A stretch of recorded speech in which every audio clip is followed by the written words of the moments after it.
Are you ready for a trailer trash princess story? Yeah. Well, that's my story. Good thing. So, my name is Sarah with an H. My father gave me that name because it means princess, and I was the first girl born in 4 generations on his side of the family. Right. So you think something special would come about that, right?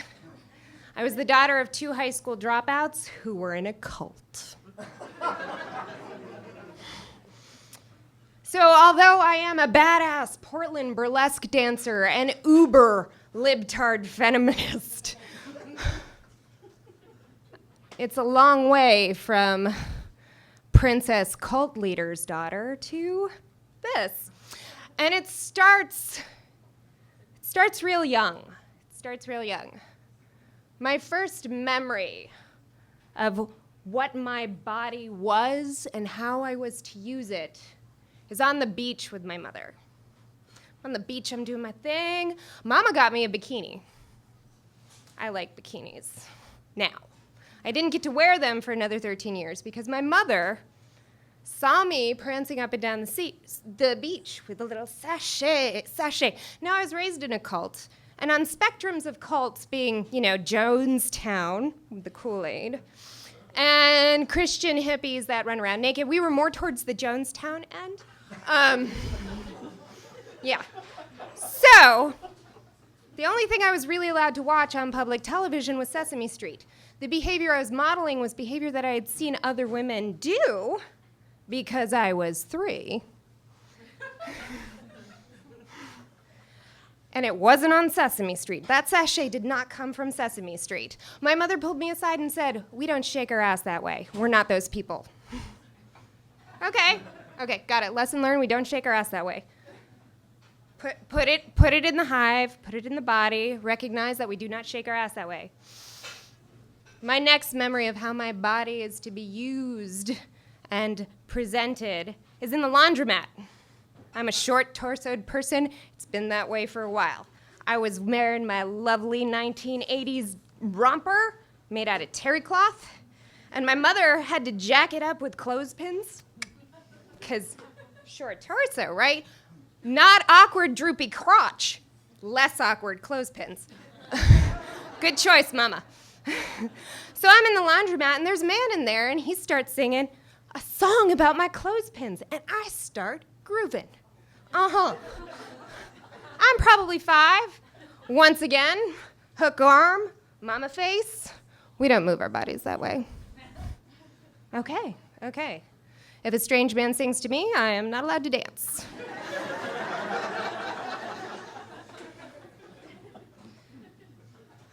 I'm a little older now. I'm in Chuck E. Cheese at a cult birthday party. They're fun. And we are jamming in the ball pit, probably smelling slightly of urine. And I come out, and one of the other cult members grabs me up. This is how old I am. You are allowed to smoke in Chuck E. Cheese. He accidentally burns me on my shoulder with his cigarette. And I still have a scar there, so it stays with me. I remember this vividly, the smell of my skin burning, the searing pain. And immediately, the cult surrounds me. And they lay on of hands, and they're speaking in tongues, and I am going to be healed. Except I'm a rational 5-year-old, and I said, "This shit hurts." "Baby, don't you feel better?" says Wanda. She's got a big butt. I remember that butt. It's a good butt. Probably where I learned this shit. "Baby, don't you feel better?" And I said, "No." She said, "You just have to have more faith. God will heal you." So what have I learned? We do not sashay, we do not dance, and we certainly don't recognize our own pain. This is how I hold my body. Fast forward, I'm in high school. Things are happening.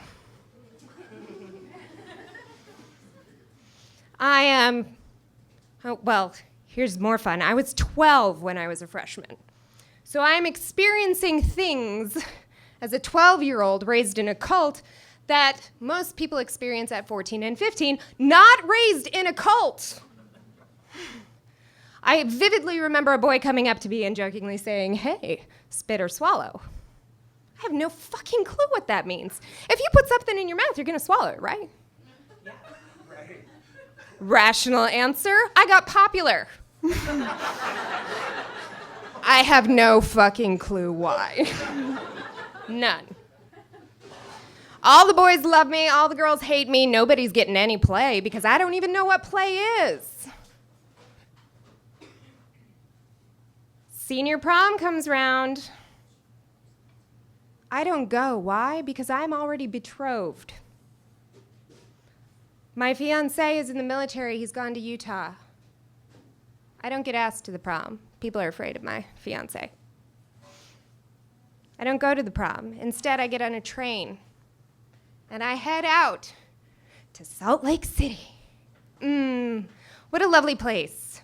3-2 beer, very culty, very familiar. Unfortunately, everybody's blonde hair, blue-eyed knows I do not belong because I do not have any idea what a sect is, even though I was raised in a cult. I eventually find a little group of freaks that I get to hang out with. I discover this thing called D&D. Oh, I roll some dice, I get some charisma, I get to pantomime the sex play that I didn't know what I was doing. There are things I learn. I was married. I went to school in a special high school with all the other wives. Yes. I also learned something special about my marriage. One of my D&D friends comes over and she tells her mother about what she sees at our house. And her little tiny Spanish mother comes to me and she says, "You know, it's not okay what he does to you. Because he used to hold me down on the floor and scream at me." This was my first warning that maybe things weren't normal in my marriage. I was often in the emergency room with what everyone believed to be UTIs, until a month before my husband was kicked out of the military for writing bad checks. I was in that emergency room, and for some reason, some genius in the emergency room decides, wow, this seems to be a chronic thing. Have you ever had a gynecological exam? And I was like, I don't even know what the fuck that is. What is a gyno? The woman does the exam and says, "Is anybody hurting you?" I don't know what the fuck she's talking about. But then I leave that environment because husband just got kicked out of the military. We're going back to live with his parents in their basement. And I have a historic memory of what my body is and who owns it and who tells me what to do with it. And we're in his parents' basement, sharing a single bed. I still didn't get to graduate from that special wives' high school because I also didn't have a driver's license and couldn't drive myself there. I was stuck in his parents' basement.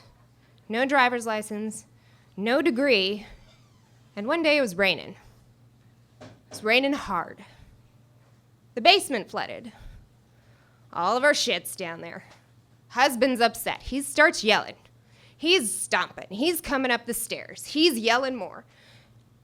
My mother-in-law is sitting at breakfast. I say, you know what? Flood's flood. I'm going to eat some breakfast, and then we'll manage it, because either way, it's wet. He comes up, yells at me again. I say, you know what? Don't yell at me again, or I'm going to leave. He's not a very smart man. Because not 5 minutes later, he runs up the stairs screaming about how all my schoolwork was wet and I would never graduate. I looked at the table. Sitting there was an apple. And I said, I told you not to yell at me ever again or I was leaving. And he said, so? And I picked up that apple and I fucking chucked it at his head. I walked out that door, barefoot, in a white t-shirt, and I walked to the Care Pharmacy, holding my pretty much naked breasts, because white t-shirt rain, No one stopped to check on me. A barefoot woman holding her chest, walking to the nearest payphone, 1996, I'm old, walking to the nearest payphone to call her brother to come and pick her up and bring her back to the trailer park. And that is this princess, her fucking apple, reset in a fairy tale.